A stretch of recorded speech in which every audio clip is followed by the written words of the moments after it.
Hello there, thanks for joining us on TVC Midday News. Let's begin with from Kaduna State, where an unknown number of persons have been killed and others injured after armed terrorists again invaded another community in Chikun local government area. Many residents also vacated their homes in the night following the attack. The terrorists, a large number, allegedly stormed Angwambulu's community in Sabuntasha at about 10 p.m. on Thursday.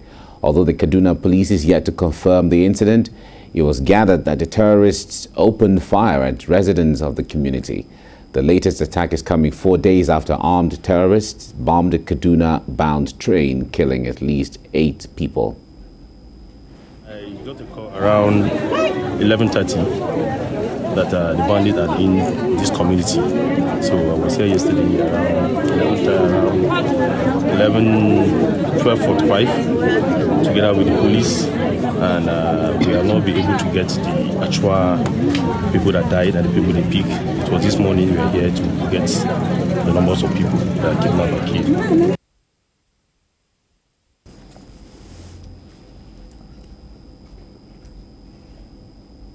Meanwhile, the Kaduna Police Command says it defused an improvised explosive device in Igabi local government area of the Kaduna metropolis. The police spokesperson, Mohammed Jalike, said that the IEDs had been planted in the area by yet to be identified persons. It was cited by residents of the area who promptly reported it to the police.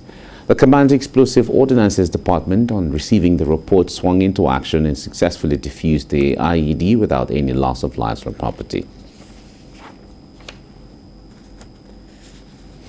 And still in Kaduna, relatives of some of the passengers who were kidnapped from the Kaduna-bound train on Monday say that the terrorists have contacted them to confirm that their relatives are safe with them in the forest. A very disturbed family member whose mother and sister also boarded the train but were kidnapped told TVC News that no demand for ransom has been made by the terrorists. Lupe Asom has the story. A graduate of the University of Maiduguri, Maimuna Ibrahim, was on the Kaduna-bound train from Abuja, which was attacked by bandits few days ago. She was shot in the thigh and is being treated at the St. Gerard's Hospital. So we just start hearing gunshots from both sides, from both left and right. Unstoppable shooting. So finally the train had now stopped. When the train stopped, immediately they now off the lights. They entered inside coach 17 and the VIP section. They kidnapped many passengers there, but I don't know how many. So as they were kidnapping them, they were forcing them out of the train, they were flogging them, and they were saying Allahu Akbar, Allahu Akbar. They were chasing them. And they are young guys. They were within around 18, 19, 20, maybe let's say highest 22. Her father, who is with her, says she went to Abuja in search of a job and was on her way back when the sad incident happened. He wants the government to provide the job for his daughter. Nothing I can tell is only that whether government will fit to help on what she's pursuing. Now she's a graduate for 2 to 3 years now. She has all work to do. She went to Abuja for looking a job. When she's coming back, is returning back, this is what had happened to her. 10 victims who were also admitted at St. Gerard's Hospital in Kaduna have been discharged. Others with severe injuries were referred to the military reference hospital. Meanwhile, the Kaduna-Abuja highway is now the only option for most travelers intending to get to Abuja from Kaduna. Passengers now troop into motor parks. Most of them refuse to speak on camera. But the drivers who ply the road want the government to deploy more security operatives to guarantee travelers' safety. To tell you the truth, the road is not secure. That is what is happening now. So they need to put more efforts in order to secure the road. You'll be traveling, your heart, you'll be blinking, you'll be afraid of the road. You don't know what you will meet or what is on the road. Some family members of the kidnapped victims are now panicking. They say the bandits have contacted them, but a demand for ransom has not been made. Military operatives are also intensifying efforts to rescue others who are in captivity. And Kaduna State government has promised to take care of the medical bills of all who are injured. Lupe Asom, TVC News. Me on Zoom from Abuja. Chidi, it's good to have you join me right now. All right, sorry, it's Bala Mohammed, not Chidi. Bala, it's good to have you join me now. How are you? I'm fine. Sorry for mixing your name earlier on.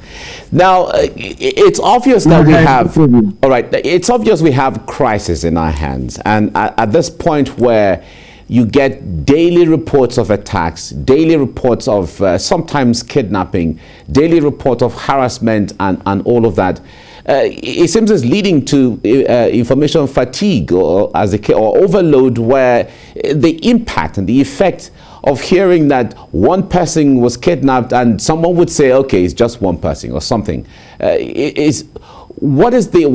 What do you make of this kind of crisis situation where the normal thing now is for you to wait to hear those kind of news?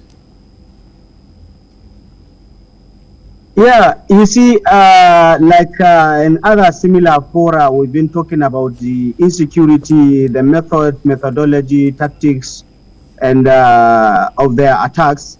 It's still not far-fetched from what we've been saying.